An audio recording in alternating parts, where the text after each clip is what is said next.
Hello, and welcome to another Happy Hour Hip Historian Tour.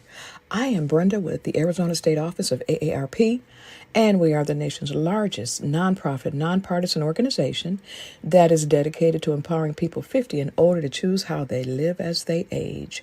With a nationwide presence, AARP strengthens communities and advocates for what matters most to more than 100 million Americans 50 plus and their families. Things such as health security, financial stability, and personal fulfillment. AARP also produces the nation's largest circulation publications, the AARP Magazine and the AARP Bulletin. During the months of April and May, we will leverage communications and marketing to position AARP as a wise friend with resources to help consumers spot and avoid scams, and seek support as a fierce defender that advocates for better protections on consumers' behalf. Areas of focus will include gift card payment scams, fraud involving cryptocurrency, and AI scams. For more information, visit us at www.aarp.org/Fraud Watch Network for tips, tools, and other resources. Thank you again. And with that, I will turn it over to Marshall.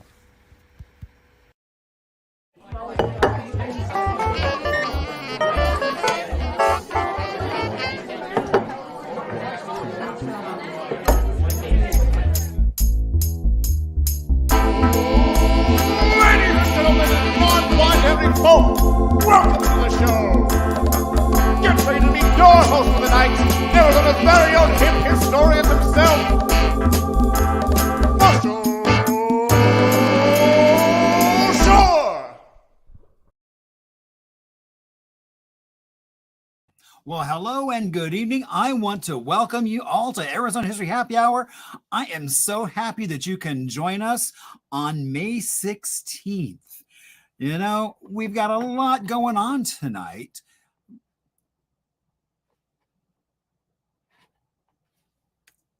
And so I want to welcome you all, whether you're watching on Facebook, YouTube, Twitch. You know, you can watch old episodes on YouTube, so they're all cataloged right there. So it's a fun way to go back. So I am Marshall Shore. I am your host this evening for Arizona History Happy Hour.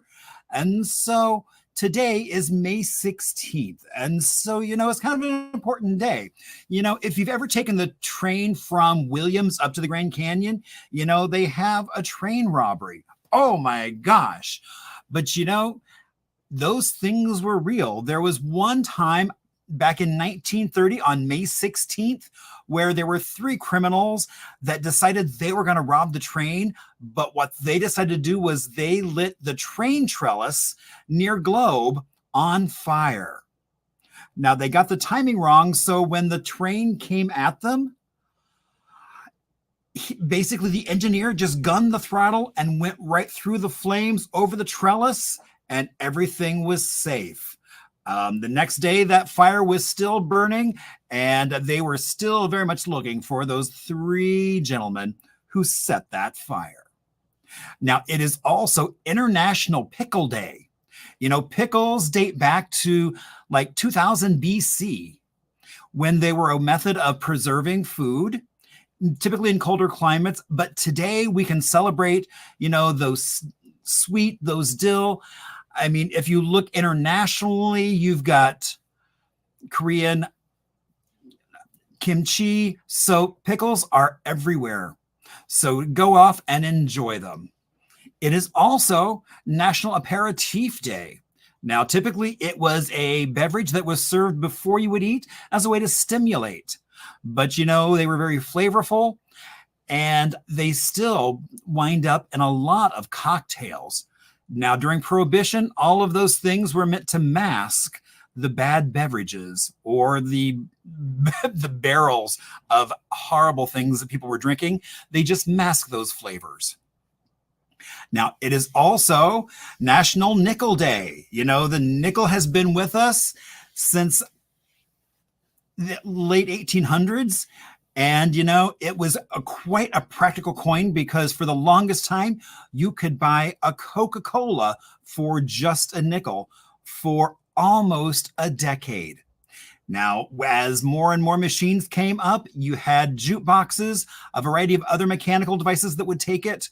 Now, nickel is an important thing in the body, but too much of it can be bad. So be careful when you celebrate National Nickel Day and don't overdo it. Now, it is also National Tree Day. I actually love a tree day because trees basically are such an important part in our functioning of our environment. So it's a time we get to celebrate them. So not right now, but maybe later tonight, you want to go hang out in the moon shade of a tree. You might have found yourself in shade today. Little did you know you were celebrating Love a Tree Day. So what can you expect from Arizona History Happy Hour? Well, we've got some trivia coming up. We've got some music. We've got an amazing guest coming up, as well as Little Arizona. And indeed, we have a beverage. So I told you my name is Marshall Shore. I'm also called the Hip Historian. And what does that mean? Well, it means I get to play a lot with Arizona history, such as on shows just like this. But coming up in the next few months, I'm going to be traveling kind of all over the place. I just booked. I'm going to be going up to Flagstaff for Art X, which actually I think kicks off tomorrow. It is a 10-day celebration of the arts. And so I'm going to be up there taking people on tours of public art, which that should be a lot of fun, as well as they're having things like an otter opera, as well as a puppet show. So much. There's actually a multimedia experience about astronauts or space history. So I'm thinking that's going to be a lot of fun as well. I'm going to be doing a lot of events coming up in the next month, 2 months, maybe even 3 months at libraries across the valley, as well as different places for Arizona Humanities. I just came back from Bisbee. And, if you see the New Times, they did a great article they just released today online talking about the Northern Lights that last week caused quite a stir with photographers across Arizona. And they published one of my photos from when I was at Biosphere, which I thought was pretty cool. And coming up next month as well, 602 Day.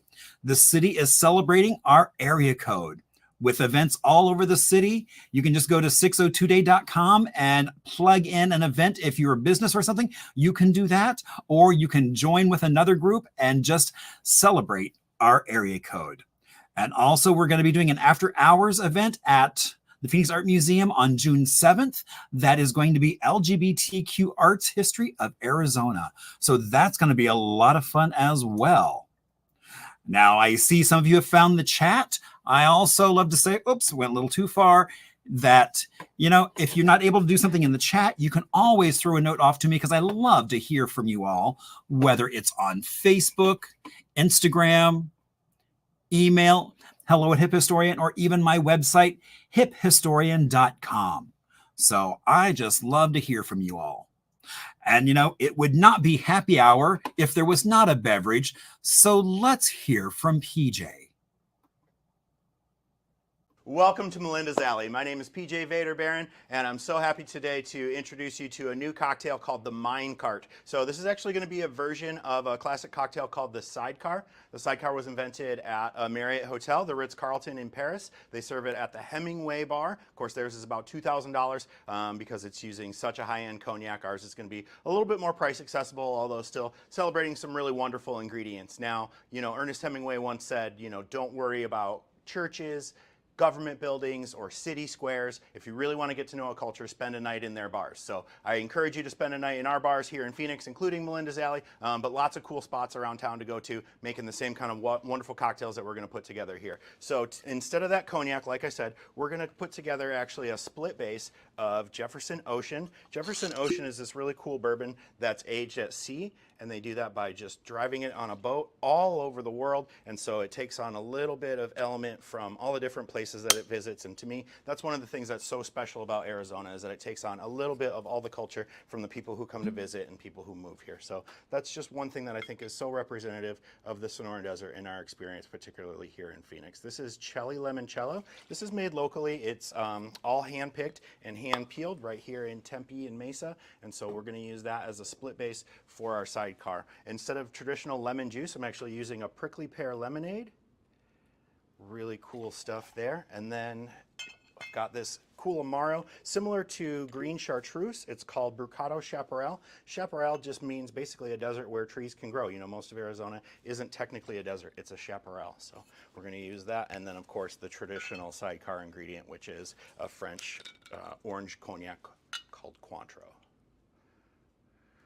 We're going to get all those elements together in there. Shake it up to wake it up. Beautiful little coupe glass there. I'm going to spritz it with just a little aroma of orange blossom water.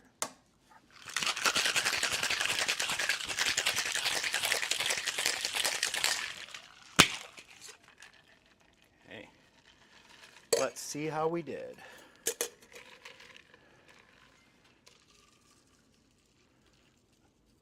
Oh yeah. Okay, the kids still got it. This is our mine cart. Cheers.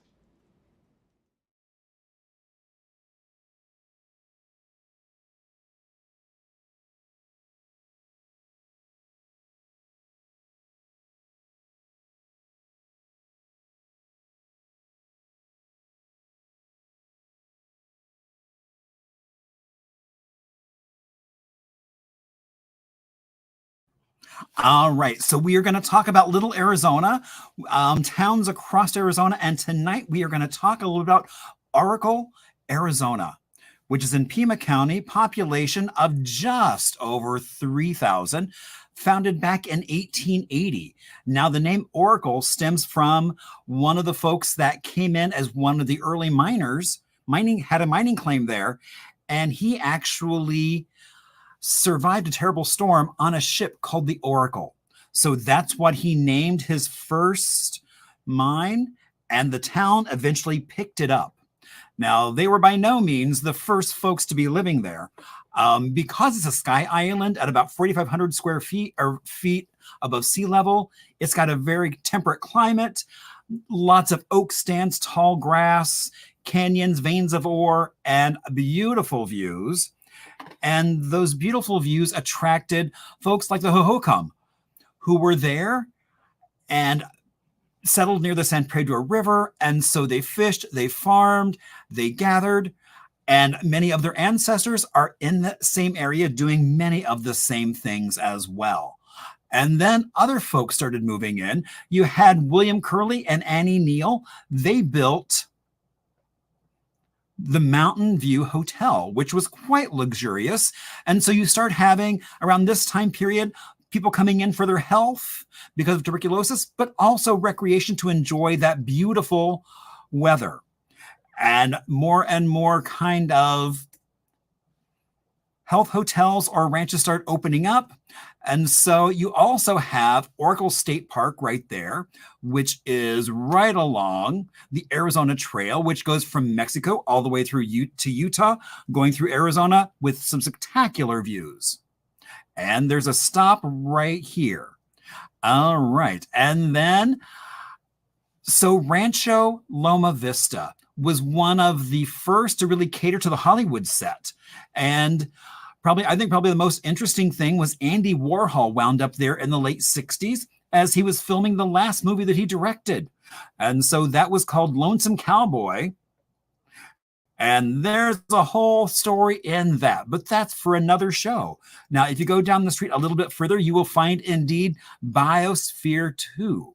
Now, it is an Earth system research kind of laboratory where they actually had people kind of sequestered from the rest of the world living here for quite some time. They still do it, but not in such massive years. It's more days or weeks.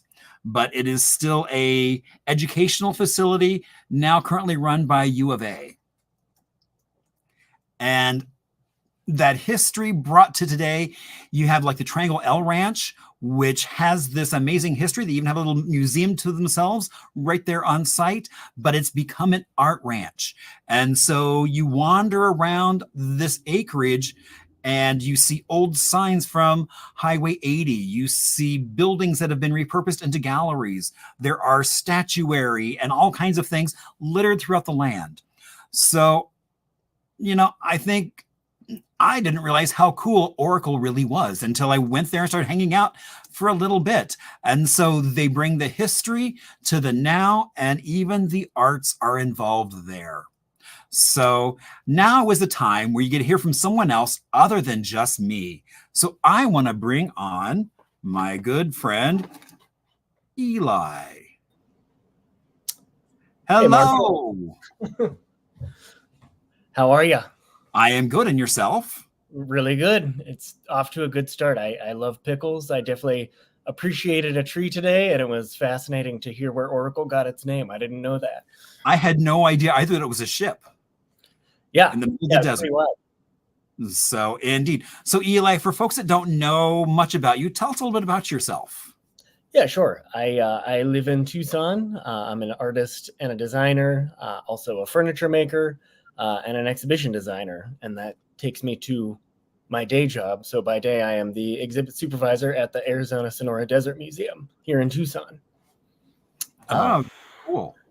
I'm a fairly new Arizonan. I've only been here for about 2 years, but I really love it so far. I moved here from North Carolina. I'm originally from Pittsburgh, Pennsylvania, and really appreciate Arizona history. Before I was at the Desert Museum, I was also at the Arizona Historical Society at the Arizona History Museum here in Tucson, too. So got the chance to work on some great exhibitions with them. Very cool. And so let's see. Oh, so one thing I wanted to, so we know you're at the museum, but I think it's really cool that the Arizona Sonoran Desert Museum was just up for a pretty huge award. Yeah, so we're one of 30 finalists. Different libraries and museums across the nation are nominated, and I think next week or the last week of May we actually find out who the winners are. But and I was looking for exactly when. I couldn't find exactly when the golden ticket will be released, but yeah, I think it was kind of loose. It was like at the end of May, so I don't know. I'm going to say last week of May. We'll actually find out if we moved on further. But obviously, it's still very we're honored to be finalists for that, regardless of if we win or not. But that would be really cool.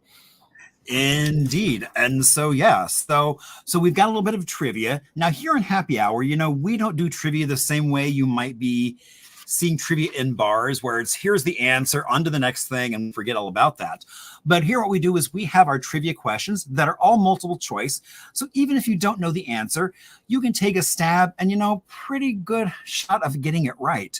But then we'll come back and actually tell the story of those answers. And for me, that's where all the fun really starts happening. And so without any further ado, now I know if Anita's watching, she is going to be keeping tabs in her special notebook.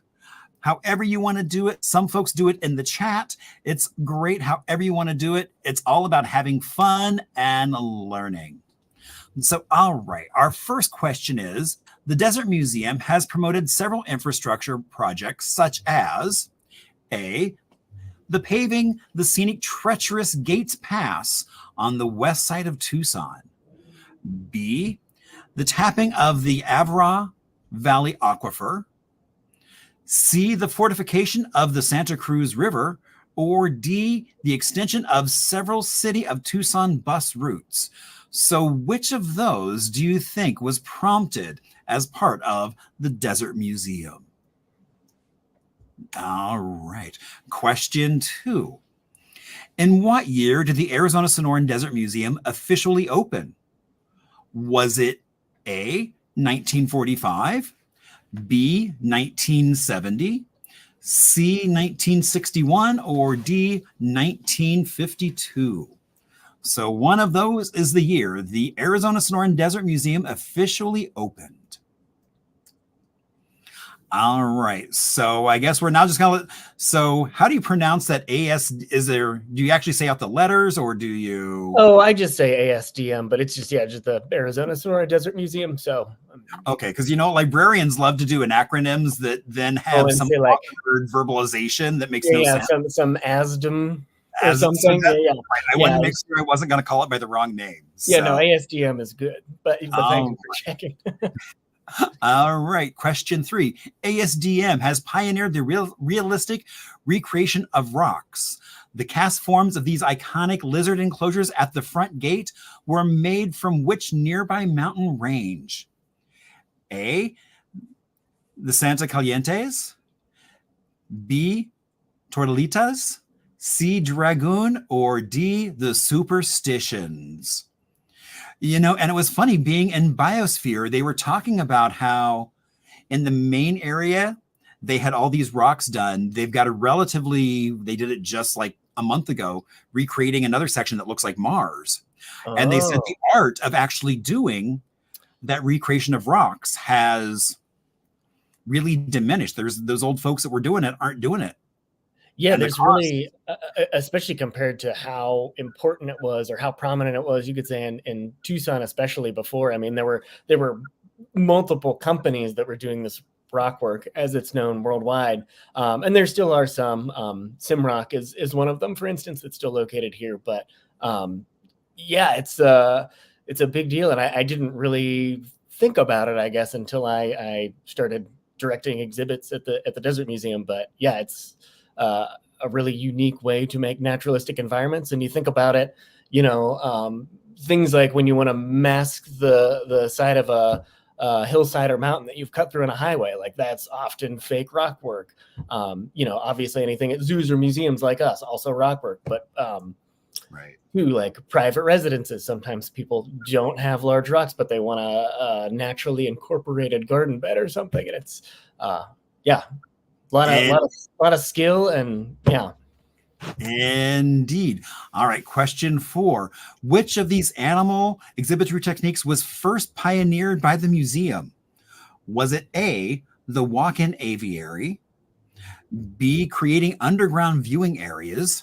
C, mixing species within the same habitat? Or D, creating underwater viewing areas? So which of those techniques was first pioneered by the Sonoran Desert Museum? All right.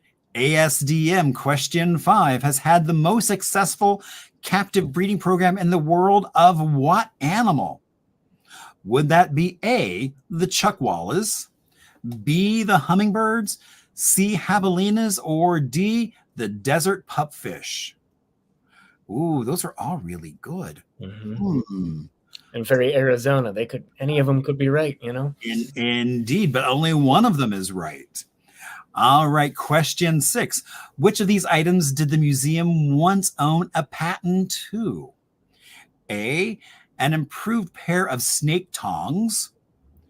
B, a dehydrator for preserving cacti specimens. C, a mesh used in animal exhibits that is nearly invisible to the naked eye. Or D, a terrarium specifically designed for Sonoran desert toads. Oh my gosh. I hope they have really fancy snake tongs, because not really a fan of them, but that's not a clue or anything. I'm just saying. All right, question 7. Which of these plants has been hybridized by the ASDM's botany department? A, a citrus tree which grows both lemons and grapefruits.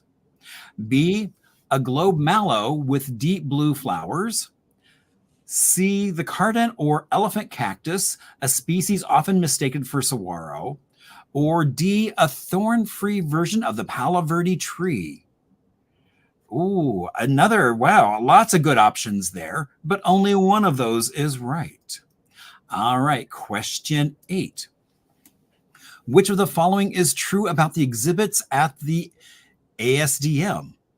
A, when Cat Canyon was constructed, flour was scattered around the exterior. B, dynamite was used to create foundations. C, the first wooden signs were made using metal from an old gramophone. Or D, the javelina pair gave birth only days before being placed in the original exhibit. Oh, all of those sound really good. Question 9, which of these animals do the ASDM grounds house the only known population of in the state of Arizona?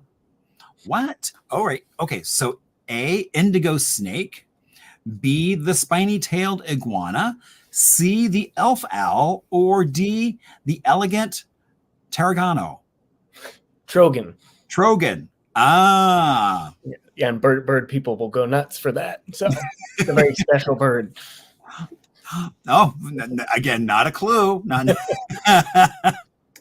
All right. Question 10. True or false, the limestone cave at the ASDM grounds is a real cave. True or false? All right. Well, while you are all locking in your final answer, we are going to skip ahead and do a little bit of Arizona music history. So we are going to talk about Gertie Lopez and the T.O. Boys. So Gertie Lopez is pretty much a leading force in the performance and preservation of Tohono O'odham culture and music. She's currently with the San Javier district of the Tohono O'odham Nation, managing the San Javier Learning Center. She teaches and tutors students of all ages, and recently, just last year, was named to the Tucson Music Hall of Fame. Now, her and the T.O. Boys have won the Gila River Reservation Battle of the Bands multiple years. And so you can go on YouTube and find Gertie and the T.O. Boys. They are performing around Arizona. So definitely check them out. All right. Now here we get ready for some fun.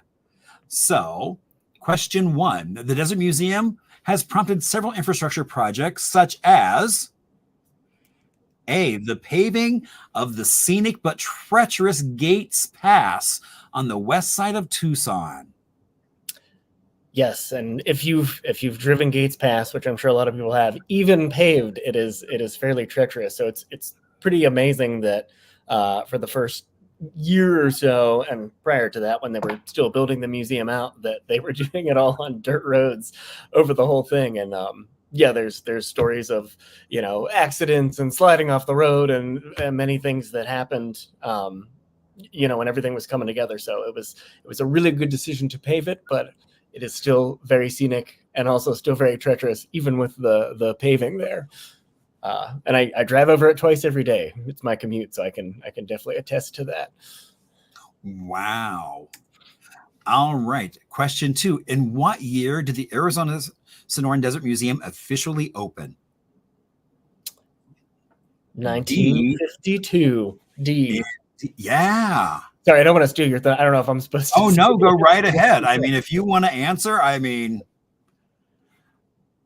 So, wow. So it's been around for a while. Yeah. So what is that? That makes it our 72nd year this year. So yeah. Yeah, I was surprised that it was as old as it was when I first moved to Tucson. I mean, even before I was working there, I don't know. It's just an incredible place. It has like these really sort of groundbreaking exhibits and things, and you think, oh, this feels like I don't know, maybe from the 80s or maybe the 70s or something. But yeah, no, it's been around since the middle of the last century, which is pretty cool. Well, so they've really been forward thinking since this time period. Yeah. And it was so William Carr, who was the sort of idea man behind the museum, kind of came up with this idea of interpreting nature in its natural environment, like not putting a building somewhere and then bringing everything inside, but to literally just do it out in the environment. He had that idea in New York, where he ran another outdoor museum, which was called I believe the Bear Lake Trailside Museum. So really creative idea. Oh, I saw, as I was researching, I kept seeing that pop up. Yeah, so that was where the idea came from, and he moved out here in the late 40s or early 50s. I think with the intent that he was going to kind of maybe not retire, but take it easy for a while, and then just decided this idea was so good, and at that time, in the 40s and 50s, there was sort of still so little known or appreciated about the Sonoran Desert that he was like, I think this is something that is especially important to do here, especially with an environment that's so fragile that people don't seem to really understand as much because it's so different than what a lot of the people that weren't originally from here are used to. Right. All right. Question 3. ASDM has pioneered the realistic recreation of rocks or rock work. The cast forms of the iconic lizard enclosure at the front gate were made from which nearby mountain range? See the Dragoons. So they are east of Tucson. It's a very beautiful kind of compact mountain range, and obviously it has really lovely rocks, mainly granite. It's known, like, rock climbers love it. It's the stronghold. A lot of people love to climb there because it's these beautiful textured rocks that, if you're a rock climber, I'm sure are really fun to climb. I would not know. All right. So question 4, which of these animal exhibitory techniques was first pioneered by the museum?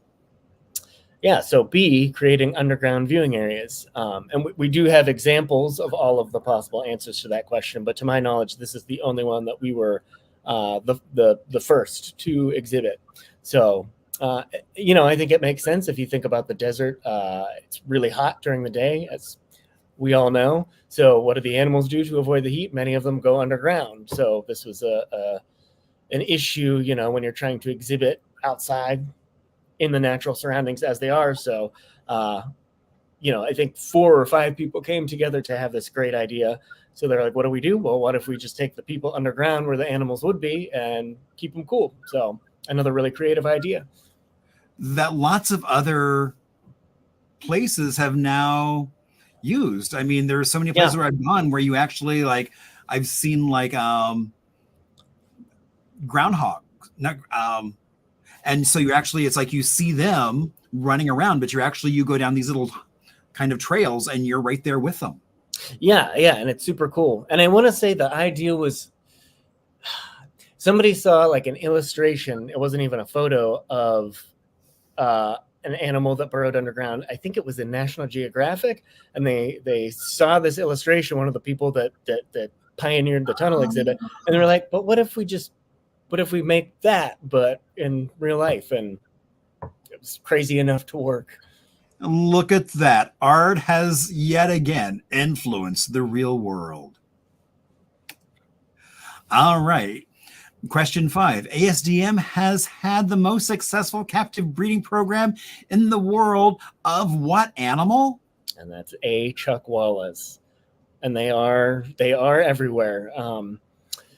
I should know more facts about this, but I know we have a lot. They had their vaccination day about 2 weeks ago, and I think there were like 90 of them in the hallway, which is like their waiting room. And they're in like little containers. They're not like loose or anything. So they're just like all sitting there waiting for their shots. So. No, yeah. Well, yeah. They're all just sitting, and they when they're in groups, they tend to like to sort of just lay together and lay on one another. And I think it also helps them like shed their skin because they can like rub against each other. But there were multiple containers, but just piles of them in the hallway. And if you think about it, it makes sense because we're an outdoor museum. This is their actual natural habitat. So why not? Of course, they want to reproduce and be very happy here. So that makes sense. Yeah, exactly. All right, question 6. Which of these items did the museum once own a patent to? C, a mesh called Invisinet, used in animal exhibits that is nearly invisible to the naked eye. And it truly is. We still have it up in many of our exhibits. We switched to different kinds of mesh for various reasons throughout, but at one point we did patent this technique, but it was very labor intensive and involved. And at some point, if I'm remembering right, someone bought the patent from us more or less to smush it. So oh, wow. yeah, so there's a lot of different companies out there that make really nice mesh now. So but we fortunately made so much of it. If we still want to use it, we still have plenty of it around to use. And primarily we do that now in the actual viewing areas. So most of the structure that contains the animals will use a sort of a thicker, more heavy duty mesh that isn't as visible to the naked eye, but the part where our visitors are actually looking through, we want that nearly invisible to the naked eye quality. So we still use a lot of it in those situations. Oh, very cool. All right, question 7. Which of these plants was hybridized by the ASDM's botany department? And that is D, a thorn-free version of the Palo Verde tree, which I believe is known and sold as the Desert Museum Palo Verde. Indeed. So yeah, I thought that was really cool that it's famous for. I didn't realize it was created. I thought it was just kind of found in nature. Yeah, no, it was. And I didn't know about this until I started making trivia for the program, and I really like plants, and I was like, there's not a lot of plant facts on here, so you had pointed me in that direction, and I started to look it up, and yeah, I believe they took 3 different species of the Palo Verde and hybridized them and got lucky, and one of the things that was nice about it is a longer blooming season than typical Palo Verdes too, so that was one of the benefits. And then the other one was the thorn freeness, which we can all appreciate with our delicate skin as humans. Indeed, and the Palo Verde is indeed the Arizona state tree. Oh, is it? See, I didn't know that. Oh, yeah. Yeah. So it was all because of like old Tucson. It was like there was a woman who kept taking folks, and it got so popular that they said, hey, let's turn this into a big festival. And so then they just kept pushing and pushing and pushing. And finally, in the 50s, I think around the same time the museum opened is when it became the official state tree of Arizona. Oh, that's very cool. I mean, it's very recognizable. I mean, other than the mesquite, it was the first one that I learned. And like I said, I'm a woodworker, furniture maker too. I like trees, so I pay attention to them. So it definitely stands out as an iconic tree. And it's Appreciate Tree Day too? It is indeed, yeah. So look at us. Exactly. Appreciating trees, those with thorns and those without. Yes. Looking at you, Ironwood. All right, question 8. Which one of the following is true about the exhibits at ASDM? Yeah, so this was a fun one. They were all actually true. So yeah, Cat Canyon, and this is one I've heard certain people talk about it, and it's been corroborated by some writing I've read, but the writing wasn't super descript. The oral accounts were more descript, so I'm going to go off of those. So yeah, when Cat Canyon was built, which would have been actually I pulled out a timeline, so if I needed to see when an exhibit was actually finished, I would know. Let's see. 1973. So when Cat Canyon was finished in 1973, they didn't want to just put wild cats in there, right? And with the chance of them getting out. So what they did is they scattered flour all around the perimeter, and they put a house cat in there. And so the house cat would find the holes, and then by having flour, they would both see where the hole was where it got out, and then they could also find the house cat and recover the house cat. So we were just letting house cats loose in the desert. Yeah, and the dynamite, most of the ground, I don't know about up where you are, but in Tucson, a lot of the ground is this thing called caliche, which is a very hard rock. I mean, it's essentially sediment that repeatedly gets wet during the monsoons and then dries out, wet during the winter rains and dries out for years and years and years. And all the sort of minerality leaches out of the water and into the sediment. And it basically is nature's concrete. And it's very, very hard. So yeah, in the 50s, when they were making the original animal enclosures, they had to use dynamite to blast out the foundation. Well, and that makes sense because that's why a lot of people don't have basements here, because if you dig down and hit caliche, it's like you don't know how much money it's going to cost to get it out of the way. Yeah, and it's a lot of money, a lot of effort. So, yeah, and then the wooden signs. I believe the person who did this, his name was Jesus Miranda. He was sort of like the first kind of maintenance person, if you will, or tech at the museum. So, at that time, again, there's treacherous gates pass. It's all a dirt road. It's very difficult to have to go and get supplies and come back, and it takes a lot of time. So, yeah, they wanted to route out wooden signs, and this fantastic person used an old motor from a drill, and I don't know in what way, but a piece of spring steel from an old gramophone, and somehow cobbled together a router and routed out our very, very first wooden signs. Wow. Which is in the book Pebbles in Your Shoes, which was written by Bill Carr, the founder, sort of recounting a lot of interesting things that happened at the beginning and throughout his tenure at the museum. And yeah, the last one too. 2 javelinas were brought in right before we opened in 1952, Labor Day 1952, and lo and behold, they were lovers, and a few more javelinas appeared before the opening day. And as I've read, this also happened in front of a group of school students who were visiting, who were enthralled with the whole situation. So. I'm sure that caused lots of questions and discussions. Yeah, I'm sure, right? That I'm sure the parents were happy to talk about. Yeah. Well, I'm gonna find out somehow, and I guess the birds and the bees and the javelina. Yeah. That's funny.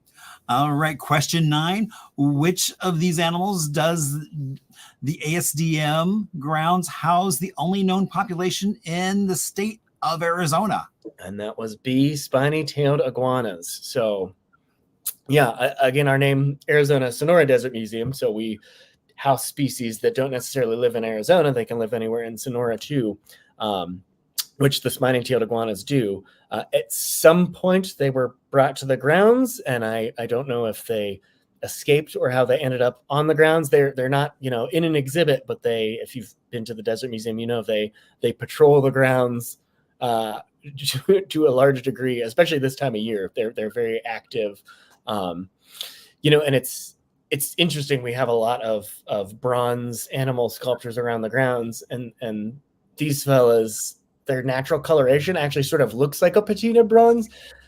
So I even today, like, I see them all the time, and I'll do a double take because I'll think it's just a sculpture, but it's just a spiny-tailed iguana hanging out, standing still. I mean, literally, it hit 3 times today.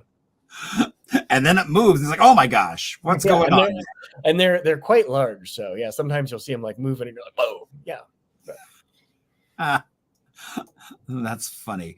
All right, question 10, true or false? The limestone cave at the ASDM grounds is a real cave. And that is false. Contrary to what a lot of visitors think. We get asked this quite frequently, whether it's a real cave or not, or you'll overhear people saying things like, you guys are so fortunate that you just had this beautiful cave on your grounds that you got to use for an exhibit. So it's interesting. It's an example of, like, they built the exhibit so well that they don't actually even get credit for it. It's just too naturalistic. So. Wow. And it was finished in 1977. And I mean, honestly, it looks really great. It's really wonderful. There's lots of, like, Easter eggs when you walk through. There's one main trail, but there are some little secret offshoots from that, and things hidden in there. And it's really it's a pretty delightful thing to walk through. Oh, that's really cool. I didn't realize there were, like, little hidden things. Like, Wow. Yeah. That's one thing I appreciate about the museum, and I didn't realize it until I worked there. But there are a lot of, like, hidden things, or, like, rewards for sort of looking a little more, or a little bit differently than you normally would. And I think that's it's a really cool technique that I hope to carry into my exhibit practice with my tenure. Well, especially being so close. I mean, because it's not really that far from, like, Karshner Caverns. No, not really. I mean, that's it's probably like 45 minutes outside of Tucson. Yeah. Yeah, and there's numerous caves around. I still haven't been to any, but I know there's one called Pepper Sauce too that I think is just kind of north of Tucson. And then don't forget about Colossal Cave as well. Colossal Cave as well. That's right. A lovely tourist trap, but it's still fascinating to go see. Yeah, it's on my list. Like I said, I haven't done caves yet, but I'm working my way through the Arizona list. Biosphere, we recently did that one. That one was on the list. San Javier Mission, that was on the list. Finally got. Oh yeah. So I mean that's a cool thing is there's so much to see here in Arizona. Yeah, and I'll have this big list, and we'll have like crossed things off, and I'm like, wow, I've certainly this is it, or like I'm like reaching the end of it, and then like you meet some more people, talk to some more people, and the list just refills itself. So. Indeed, it just keeps going and going and going. All right, so I always like to throw out there and ask people how they did, and so it doesn't matter how you did because you're all winners just because look at the great stories that we have. So people can find the Arizona Desert Museum over on the interweb at desertmuseum.org. And they're getting ready the end of this month to click into their summer hours. That's right. So definitely be sure to go out and check them out. And so, Eli, I'm going to throw a little bit of curveball because something we had talked about was one of my favorite places to go grab a beverage in Tucson, which is Seven Cups, an amazing Chinese tea house. Yeah, Seven Cups is great. I haven't been over there for a little bit. I need to make it back over. So yeah, no, I was just in Tucson, but I didn't get a chance to stop there, sadly. But yeah, and they just moved. I guess I say just. It was probably a little over a year ago now. When I arrived in Tucson, they were doing the move, and they have a really beautiful tea room. Really great folks that work there that can answer all your questions, and it's a beautiful environment to have tea in. Very much so. So I'm hoping in the near future, I'll say soon, hopefully doing a little tea expedition there and inviting a handful of folks. So if you're interested, keep checking out hiphistorian.com for that. So Eli, thank you so much for coming on and sharing your passion for building exhibits. Yeah, thanks for having me, Marshall. This was and great. Such a cool museum. Yeah, it's a great place to work. All right. Well, thank you and have a great rest of your night. All right. You too. Thanks again. Bye. All right. Well, again, Eli, thank you so much. That was pretty amazing. And so as we get ready to go to From the Vault, which is something that you might drive by, not know what it is. And so I was recently in Douglas, Arizona, which I didn't realize is literally, you can walk across the border from there. And on the way, you're going to discover Art Car World. So Art Car World celebrates and preserves mobile art cars. So they currently have 42 in the collection.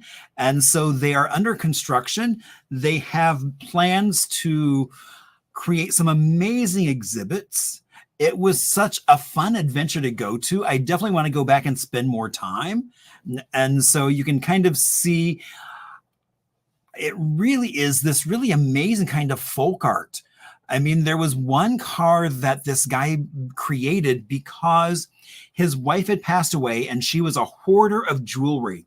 So he basically took and glued for 3 years her jewelry onto this over-the-top car already. There's one that actually looks like a missile. They have the car that was created for Tiny Tim and Miss Vicky that they drove off on their wedding night, as well as the camera van, which years ago I saw back in my Brooklyn days. So it was kind of fun to see it again. And it actually has working cameras on it that can take photos as it's sitting there, having people watch it. So that's going to be a fun museum. If you ever get down to that Douglas area, be sure to check out Art Car World. Now, this is why I say if you're ever watching on Facebook and there is that little share button, please click on it because, oh my gosh, we are bringing you more history and more Arizona love and lots of just cool stuff around the state. Now, getting ready, actually, next month, we are going to be doing Bruce Nelson, who is a documentary filmmaker, has done a lot of documentation for the African-American community out in Mesa. So that's going to be an amazing show. I mean, I love some of Bruce's work and his museum exhibits as well as the documentaries. So that will definitely be a fun show to check out. So remember, if you have any questions, stories, comments, suggestions, please reach out because I love to hear from you all. Now, I always love to give a shout out to my guest as well as Chris and Cole for that intro video, PJ Vader Barron for keeping me libated and hydrated as well as knowledgeable about what is going on in cocktails in Arizona. Now, as we say goodnight, we are going to leave with a little bit of Western fashion.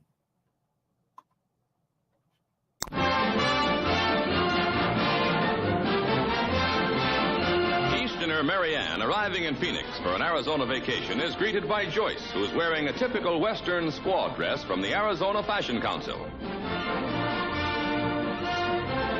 After shopping in nearby Scottsdale, Marianne models her own squaw dress with mandarin neckline. Now, off to Camelback Inn, nestled in Arizona's Valley of the Sun. For traveling, squaw dresses are pretty and practical. After washing, the full skirt can be pleated by just drying it in a stocking. Strolling Camelback's grounds, Joyce wears a one-piece outfit with an off-the-shoulder neckline. Marianne's two-tone skirt and blouse is trimmed with ball fringe and has a bow at the neckline. The call of the wide open spaces beckons the girls to the corral. Marianne wears a typical Western outfit, frontier pants, cotton blouse, and Stetson hat. Joyce models an overblouse of velvet, patterned after those worn by the Indian princesses who long ago rode here in the Valley of the Sun.